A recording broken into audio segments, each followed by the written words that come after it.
नमस्कार दोस्तों, मैं सूरज कुमार आप लोगों का डेयर क्लास में स्वागत करता हूं। दोस्तों, कल हम लोगों ने पढ़ा था मेटरनिक के बारे में, जो कि ऑस्ट्रिया का चांसलर था। और उस जानते हैं उसके बारे में को कितना निरंकुश और तानाशाही शासक था। वो कभी नहीं चाहता था कि इटली का एकीकरण हो, लेकिन उसके अलावा भी इटली के एकीकरण कुछ प्रमुख नायक यानी कि हीरो जिसे कहते हैं लोग, हीरो आए, जैसे कि मेजनी, जिन्होंने इटली के एकीकरण में महत्वपूर्ण भूमिका निभाई। तो चलिए दोस्तों, आज हम लोग पढ़ते हैं आज का टॉपिक मेजनी के बारे में। दोस्तों, मेजनी जो था वो इटली का रहने वाला था। इसे इटली का पैगंबर या मसीहा भी कहा जाता है। इसे इटली का पैगंबर या मसीहा क्यों कहते हैं, इसके बारे में हम लोग आगे चलकर पढ़ेंगे। लेकिन इससे पहले जानते हैं कि इटली कौन था। मेजनी कौन था। मेजनी इटली का रहने वाला था। वह सार्डिनिया के जिनोवा शहर में उसका जन्म हुआ था 1805 ईस्वी में। उसके पिता बहुत ही विख्यात और प्रसिद्ध डॉक्टर थे। ठीक है, यह एक क्रांतिकारी के साथ साथ एक दार्शनिक, साहित्यकार, राजनेता तथा लोकतांत्रिक विचारों का समर्थक था और एक कुशल सेनापति था। दोस्तों, दार्शनिक यानी कि यह जगह जगह अलग अलग जगहों पर जाकर भ्रमण करता था और वहां के लोगों के विचार को ग्रहण करता था कि इन लोगों के विचार में कैसे विचार आ रहा है, इटली का एकीकरण होना चाहिए नहीं। ऐसे विचारों को यह अपनी किताब में लिखता था, यानी कि साहित्य भी यह लिखता था। अलग अलग तरह की किताबों को यह पढ़कर और किताबें भी लिखकर लोगों के बीच में यह राष्ट्रवाद का प्रसार करता था और लोगों में एकता की भावना को यह विकसित करता था। राजनेता यानी कि यह राजनेता भी था। अलग अलग तरह के क्रांतिकारी गठन जैसे कि यंग इटली, यंग यूरोप या फिर फ्रेंड्स ऑफ इटली, ऐसे क्रांतिकारी गठनों के इसने दल का गठन किया था और एक सेनापति भी था। ठीक है दोस्तों, यह लोकतांत्रिक विचारों का समर्थक था, क्योंकि यह जानता था कि इटली का एकीकरण करने के बाद लोकतंत्र की स्थापना होनी चाहिए, क्योंकि लोकतंत्र में सभी को समान अधिकार, समान न्याय मिलता है। क्योंकि लोकतंत्र जो है जनता के द्वारा जनता के लिए ही शासन है। ये एक बहुत ही प्रसिद्ध कथन है अब्राहम लिंकन का।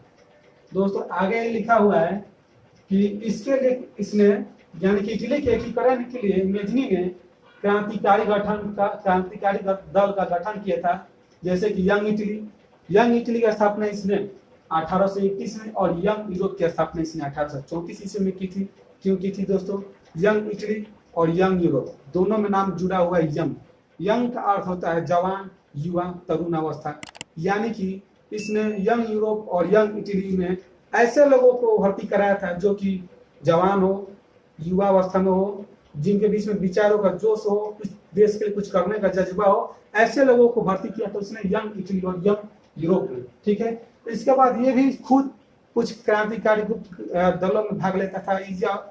मात्र 15 अवस्था की उम्र से ही क्रांतिकारी दलों में भाग लेता था। इसने कार्बोनारी नामक क्रांतिकारी दल में भाग लिया था, लेकिन कुछ दिनों के बाद जब वो कार्बोनारी दल की समाप्ति हुई तो इसने यंग इटली और यंग यूरोप नामक क्रांतिकारी दल की स्थापना की थी।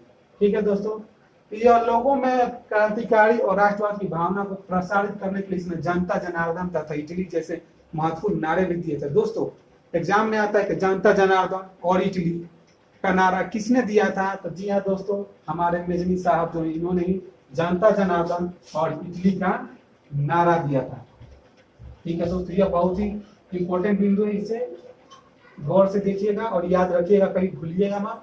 अगला है इटली के एकीकरण के प्रयासों के कारण। जी हाँ दोस्तों, इसने इतने सारे प्रयास किए थे लेकिन कभी भी यह सफल नहीं हो पाया।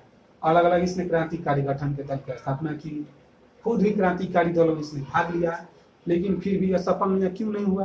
क्योंकि वहां पर अलग अलग पोप जाता था। जो पोप रोम का जो साम्राज्य था, इटली की राजधानी थी रोम में जो पोप रहता था वो चाहता था कि इटली का एकीकरण उसके नेतृत्व में हो, और फिर एक और राजा था वहां का, वो भी चाहता था सार्डिनिया के पिडमोंट के एकीकरण के द्वारा वो उसके नेतृत्व में इटली का एकीकरण हो।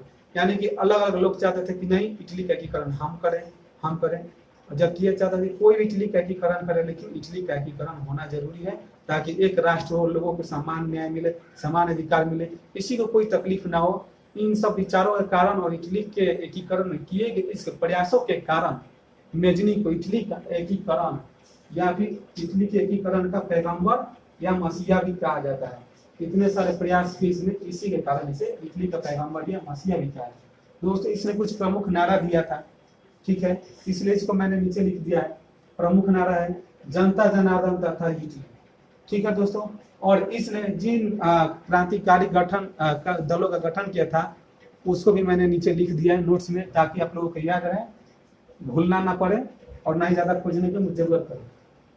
प्रमुख नारा दिया था इसने जनता जनार्दन और इटली, और प्रमुख क्रांतिकारी दल का गठन इसने किया था यंग इटली 1815 ईस्वी में। यंग इटली की स्थापना इसने 1831 ईस्वी में की थी, और यंग यूरोप की स्थापना इसके जस्ट 3 साल बाद 1834 ईस्वी में की थी। लेकिन इसके बाद भी जब ये सफल नहीं हुआ तो विदेश में जाकर भी इसने अलग अलग जगहों पर जाकर बाहर से भी इसने इटली के एकीकरण में महत्वपूर्ण योगदान दिया, जैसे फ्रेंड्स ऑफ इटली, यानी कि बाहर से इसने 1851 ईस्वी में फ्रेंड्स ऑफ इटली 1851 ईस्वी में इसने फ्रेंड्स ऑफ इटली की स्थापना की, बाहर में इटली से बाहर, और वहां पर किया था फ्रेंड्स ऑफ इटली, ताकि यानी कि इटली के दोस्त जो इटली की सहायता कर सके इटली के एकीकरण में।